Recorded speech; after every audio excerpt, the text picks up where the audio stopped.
Hey guys, welcome back to the shop. It's me, Kyle, the Tool Rambler. Today's video has multiple different purposes. First, I want to show you some of the oddball tools I found and talk about them. Also, I kind of want to give you a philosophy of why I started this channel. I don't have a big budget for new tools. You're not going to see a whole lot of unboxing or the latest and greatest here. Now, that doesn't mean I don't like new tools. If I do get some new tools, I will be glad to show them off and let you know what I think about them. As with most people out there, unlike a lot of the tool channels on YouTube, I don't have the unlimited budget to have new tools. I don't have sponsors. Not that I don't want to. A Snap-on or Home Depot, Harbor Freight, if you're listening, give me a call. I'd be glad to look at some of your tools. If you want to send me some free stuff, I'll talk about it. But that's not where I am right now. My goal here is to show that there are a lot of great tools out there. You don't need the most expensive or the latest to actually get stuff done. You can get it done with hand-me-downs, which a lot of mine are. I've either inherited them or just found them laying around, found them in pawn shops, garage sales. Some of them I bought new. A lot of them I bought new, but it's not something that I do all the time. I've been around a while, so I've collected a lot of tools. But if you're new to the game, if you're new to the trades, young guy starting out, maybe young couple just purchased your first home and you need some tools, great place to find it is on eBay, pawn shops, estate sales, some local auction houses will often have some great tool finds. These are tools here that I have collected over the years, either just out of necessity. They've been gifts. I think a couple of these that you see here are gifts, and some of these I've found laying around, and I'm going to need your help with identifying a couple of them. But let me start with, I guess I'll start with this one. This is a Crescent. It's sort of a combination of an adjustable wrench and a ratchet. So you've got this right here, this adjustment. You can adjust it to your fastener.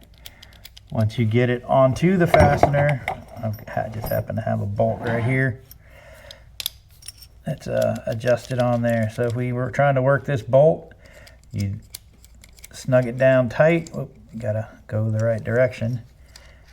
Get it on the fastener, you snug it down tight. What's weird about this one is it doesn't grab it on the flats, it grabs it on the corners. So you're actually getting, I don't know, I think that's a great way to strip a bolt. But anyway, I've never actually used it for its intended purpose. I'm pretty sure it was a gift, but it does ratchet. And once you have it on there, tighten it down. It seems to work. Maybe I'll give it a shot around the farm and see if I can get any use out of it. I guess it keeps you from having to carry a large amount of sockets with you, and it kind of takes the place of an adjustable wrench for certain situations. But yeah, it's made by Crescent. As you can see, it doesn't have a country of origin on it, so I think we all know what that means. But anyway, if you've never seen it, that's the Crescent adjustable wrench / ratchet. Now, I can't tell you what the mechanism is on this thing because if you notice, it's riveted together. You're not getting that apart. There's no snap ring or anything. So once this thing is together, it's together. It's not coming apart. So anyway, that's the first oddball tool I'm pretty sure I got as a gift. The next one is this Husky ratchet. What's cool about this is it works like a regular ratchet. It's got tremendous back drag. It does have a quick release, but it also has a lot of back drag. But what you don't really notice about it is it's got a twisty handle. So if you watch the anvil here, as I twist the handle in either direction, I can keep going this way, I can turn it the other way, no matter which direction I turn it. So if you've got a situation where you've got a fastener that's in a spot where you don't have room to move the ratchet, but you do have room to get the socket on there and the ratchet, you can just get it in there and take it off. And it does reverse. Well, sort of. Yeah, there we go. There, it's going clockwise. It's going counterclockwise. So another thing I've noticed, it's got 2 Allen screws here. I've taken them out, but nothing seems to happen. Maybe I'm doing it wrong. I'll try to work on that some more. But anyway, that's another weirdo, the Husky 24903. So that's a tool that I never use, but I'm going to try to put it in the rotation. Maybe I'll get some use out of it. Don't know. Another group of tools that I found here on the farm. I don't know where they came from. I'm assuming they belong to either my wife's father or grandfather or great-grandfather. I have no idea.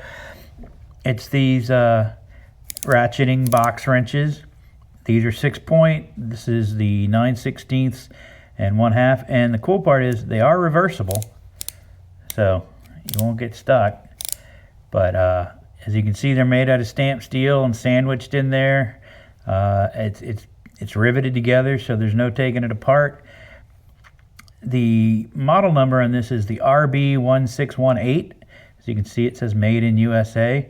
The only other identifying mark is this S with an underline, and I've done a Google image search for that. I can't find it anywhere.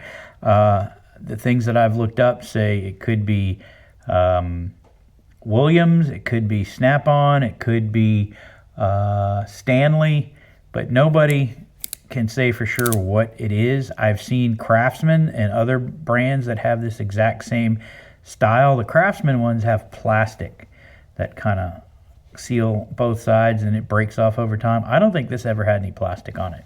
And these are the 3 unique sizes. I've got, I think, 2 of these, 3 of these, and 2 of these. So there were multiple sets at one point. Somebody liked them enough to buy them a lot of times, or maybe they were a giveaway. I don't know. But they probably about a 24 tooth mechanism. They're not the greatest. They do have a lot of back drag, but I just thought they were interesting because I've seen this style before, but never actually held them in my hand. And because of that logo, that S with the underline, maybe somebody can tell me what that is. These two, they're both 6 points. This one's a 12-point. The model number on this is RB1618.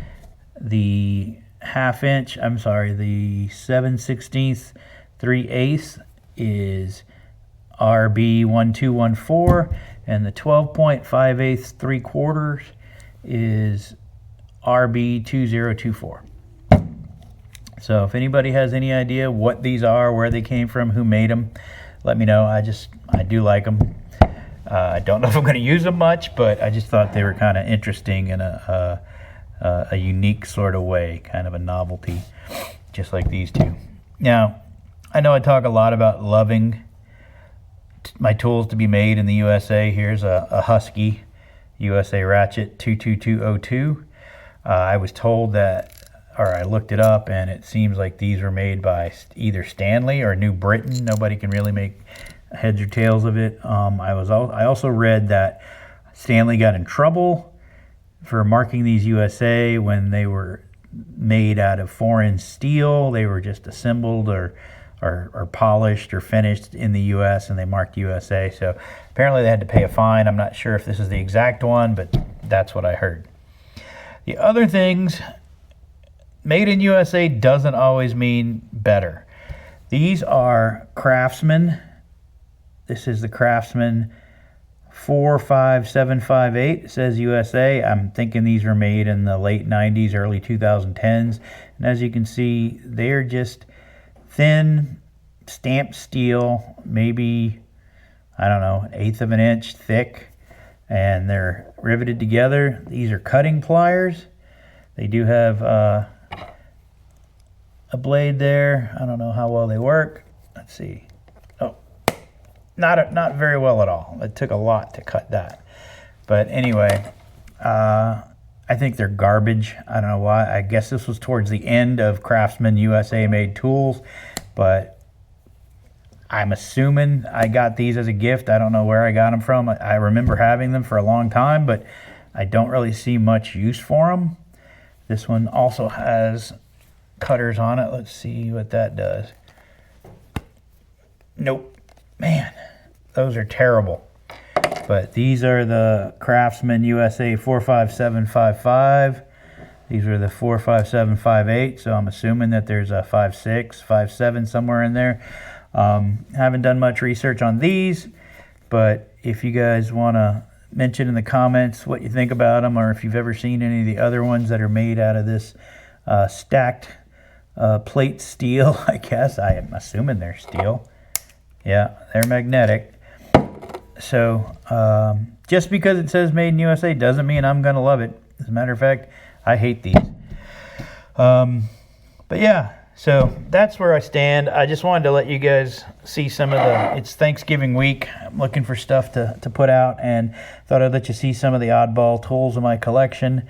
If you want to know any more details about any of these, let me know in the comments. I'll be glad to do some more in-depth reviews of them. Not these. These are junk. But yeah, remember, you don't have to have the latest and greatest to actually get into the tool collecting and maintenance trades. But if you can find some, tools that fit your budget at the local pawn shop or at the estate sales, garage sales on eBay, go for it, because that's where a lot of my tools came from. But once again, if anybody wants to sponsor me, I'm fully open to it. Give me a call. As always, guys, ramble on.